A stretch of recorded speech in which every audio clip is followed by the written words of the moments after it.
next. Xander, this is deeply dangerous. Our special 2 full hours of Buffy continues. They're close. I don't like vampires. Tonight is the harvest. I hoped you'd come. You didn't think I'd miss this, did you? A special Buffy the Vampire Slayer on New Tuesday next.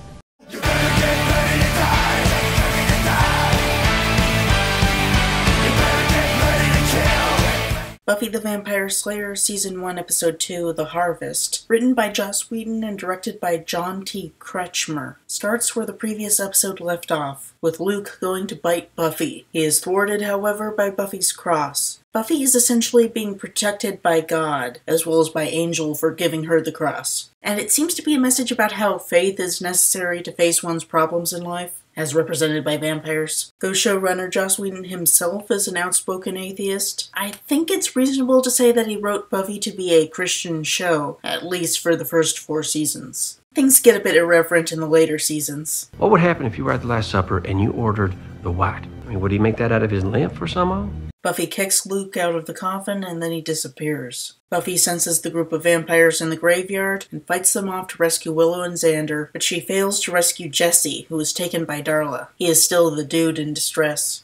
The next day, Giles explains the show's mythology. Basically, the Earth began as a horrible place, as hell, with giant demons called Old Ones inhabiting it. Then hell was created, the Old Ones were put into hell, and hell was sealed off to keep the Old Ones separated from Earth. Then humans were created, but a few Old Ones stayed on Earth long enough to start magically interbreeding with humanity, to create races of smaller monsters like vampires. Luke and Darla bring Jesse to the Master as an offering, but he gets offended that Darla fed off of him first. Luke says that they had more offerings, but a Slayer intervened, so he spares Darla. He decides that Jesse will work well as bait to trap the Slayer. The good guys, who will later be dubbed the Scooby Gang, If you want to be a member of the Scooby Gang, you gotta be willing to be inconvenienced every now and then. discuss their options for saving Jesse. Xander feels responsible for Jesse being taken, like he should have fought better. This is the first sign of his struggle with gender roles, making him feel inadequate with Buffy's status as the strong fighter in the group, which will be more prominent in Season 1, Episode 4, Teacher's Pet.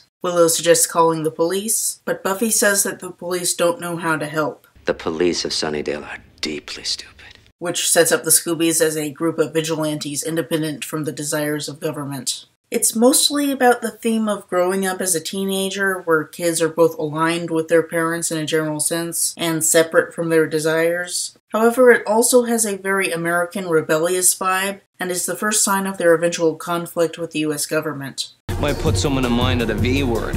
Vampire? No, vigilante.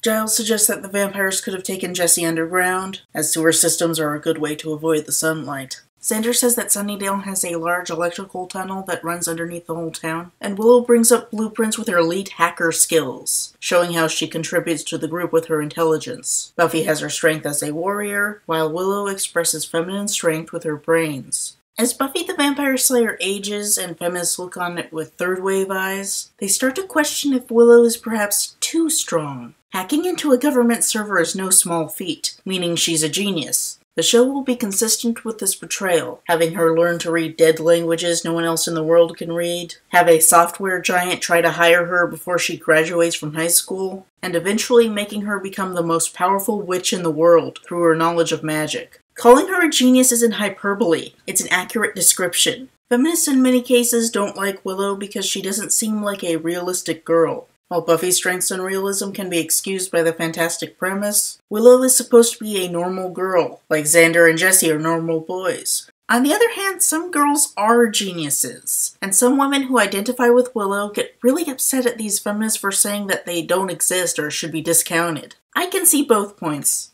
Buffy the Vampire Slayer is both groundbreaking and dated. In a time when there wasn't a lot of female power seen on TV, it made sense to have more or less stock powerful female characters like Buffy and Willow to give girls powerful figures to which they could aspire right then. Good writing makes them far more than just stock powerful characters, but it is unrealistic for Willow to have such power right then. It's weird that Willow's that smart and didn't get recognized as a genius and either skip high school or have it explicitly said that she chose not to skip high school for some reason, to stay with Xander and Jesse maybe. Now that this level of female power is fairly common on TV, I think there's more room to be critical now than there was then. Now it's fine if some women are weak and have to build themselves up to strength, as there are plenty of examples of present female strength to be found around. Buffy may not hold up very well, but its storytelling served a purpose when it was made. That said, this kind of shallowly empowered female character is a favorite of Joss Whedon, and Kaylee and Firefly and Skye and Agents of S.H.I.E.L.D. don't get that excuse. Buffy figures out that Luke used a tunnel to get the drop on her in the mausoleum, and she wants to investigate it. Xander wants to go with her, making his gender role conflict explicit when she refuses. I'm inadequate. That's fine. I'm less than a man. Buffy leaves with the impression that Willow and Xander will help Giles research the harvest. As a very old-school librarian, Giles stumbles over asking Willow to research it online, showing a conflict between the generations that will be dealt with more in Season 1, Episode 8, I, Robot You, Jane. Principal Flutie catches Buffy trying to skip school, and she has to jump the fence. When she investigates the mausoleum, Angel shows up to annoy her with more cockiness and putting her down. This is when he introduces himself. Angel. Angel. It's a pretty name. There are two things of note here. One is the fact that she uses pretty as a compliment towards a man's name. The word pretty is often gendered as feminine, and men who are characterized as feminine are often seen as weak, so the fact that Buffy can use the term seriously without degrading him in any way is feminist. Angel's main characteristic at this point is that he's dreamy, and Just talks in the commentary about how actor David Boreanaz was hired specifically because the female writers thought he looked really attractive. Angel's prettiness can be thought of as part of the overall gender role flip, where Buffy is admired primarily as an action star, and Angel is admired primarily for his attractiveness, though he'll also become an action star. The other thing is the whitewashing racial aspect. For all his strengths as a feminist writer, Joss Whedon is terrible with race. He just doesn't get the value of depicting people of color for the major roles, and defaults to hiring white people, even for roles written for people of color. David Greenwalt created the Angel character to be Latino, in which case his name would have been typical. Instead, Joss decided to look for white people to fill the role, including Nathan Fillion, who would later become the misogynistic preacher Caleb, and David Boreanaz was just some guy that he ran into while he was walking his dog. The Angel name then becomes something odd, worth commenting on, and is later given an explanation about how his sister called him an angel. If someone suggested giving the role of Buffy to a male actor, because male leads are more common for these kinds of shows, and then came up with an explanation for the strange name like a sister calling him Buff, Joss Whedon would have been horrified, and rightly so. He cares a lot about giving girls a strong character to relate to, and he would possibly, as he did in an interview with Newsweek, quote Junot Diaz in saying, "If you want to make a human being a monster, deny them, at a cultural level, any reflection of themselves," without realizing that he was talking about growing up as a person of color, and the irony therein. I hate to always blame the second wave, third wave divide, as feminism led by racist white women was criticized during the height of the second wave in the 70s, but the two waves do illustrate the different priorities. I think the internet has had a profound effect on the development of third wave feminism, and it has allowed people of color to have their voices heard in a way not previously seen. Though we're still working out the kinks, third wave feminism places great focus on the intersectionality of oppression, realizing how sexism, racism, classism, ableism, xenophobia, homophobia, transphobia, and every other kind of discrimination intersect. In 2011, feminist blogger Flavia Zodon famously declared, "My feminism will be intersectional or it will be bullshit." This has been a rallying cry in third wave feminism, and Joss Whedon has never gotten the memo. Angel should be a Latino guy. Now if he were, there would be that stereotype about Latino men being dark and romantic, but at least there would be something there. Cordelia's actress Charisma Carpenter is also Latina, but the character is clearly just a white girl. My auto! El Convertible? Given that Buffy the Vampire Slayer is set in Southern California, it would make perfect sense for a popular girl at the high school to be Latina, but, yeah.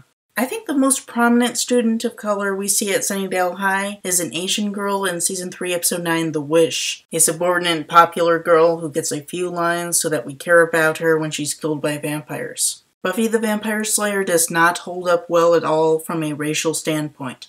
Strictly the Caucasian persuasion here in the Dale. Angel gets on Buffy's nerves, hints at being lonely, and gives her advice on locating the Master's lair. Buffy heads down into the tunnels and runs into Xander, who couldn't handle the idea of waiting for Buffy to be the hero and feels like he has to do something himself as the guy. He refuses to leave, so they go on together. Meanwhile, Cordelia spreads nasty rumors about Buffy being a psycho. Though Cordelia has bullied Willow extensively, and we've seen her unable to stick up for herself in Welcome to the Hellmouth, she has been inspired by Buffy's strength, and she is able to stick up for Buffy to Cordelia. Cordelia just insults her, and Willow gets revenge by leading Cordelia to accidentally delete all of her classwork. That's a bit like Oscar striking his bully and let the right one in, but having gained confidence from female friendship and not queer vampire romance. There's also the difference of masculine versus feminine bullying, where the masculine is physical and the feminine political. Buffy and Xander find Jesse chained up. Buffy breaks the chains, and they take off while vampires give chase, though they'll eventually move lightning fast. At this point in the show, vampires move slowly but powerfully, like the Terminator at the end of the first movie. Unfortunately, it turns out that Jesse has been turned into a vampire himself. That's right, a main character was turned into a vampire in the second episode. Joss Whedon the troll, everyone. Xander wards him off with the cross, and he and Buffy just barely escape into the sunlight. Xander has to help her because she's not significantly stronger than the vampires, which is another example of early installment weirdness. In later episodes, she'll be shown to be much stronger than vampires. A real superhero. Here, Xander is on more of an equal footing, which causes some weirdness in his struggle with gender roles, as it seems a bit like it's justified. It seems like Buffy does need his help to some extent. The way they relate now isn't a respectful Black Widow-Hawkeye relationship, like Buffy and Angel will eventually be, but with Xander trying to assert male dominance as he thinks that's what guys are supposed to do, as with his fantasy and teacher's pet. The two of them report the bad news to Willow and Giles. In expressing his feelings of helplessness, Xander displays characteristically masculine aggression and lashing out against inanimate objects, which he'll display again in Season 5, Episode 16, The Body. Giles explains the harvest. Some vampires, like the Master, want to open a portal to hell and bring back the old ones. And of course, the doorway to hell, referred to by Giles as the hellmouth, off of the Spanish name Boca del Inferno, is somewhere in Sunnydale. The Master tried to open it once before in 1937, but he messed up, caused an earthquake, and got trapped in the holy force field bubble. So now he's trying to use the harvest to escape his prison. The harvest is some kind of vampire strength transfer, where Luke feeds on people to make the Master stronger and stronger until he can finally break out of the bubble, and it can only be done that night. Xander guesses that Jesse would lead the vampires to the bronze, so they prepare for battle. Buffy, however, runs into trouble with her mother, upset at her delinquency. Joyce cares about Buffy, but she doesn't understand her and empathize with her needs. She thinks that she needs to be a good parent through grounding her, leading to this epic moment. This is really important. I know. If you don't go out, it'll be the end of the world. Everything is life or death when you're a 16-year-old girl.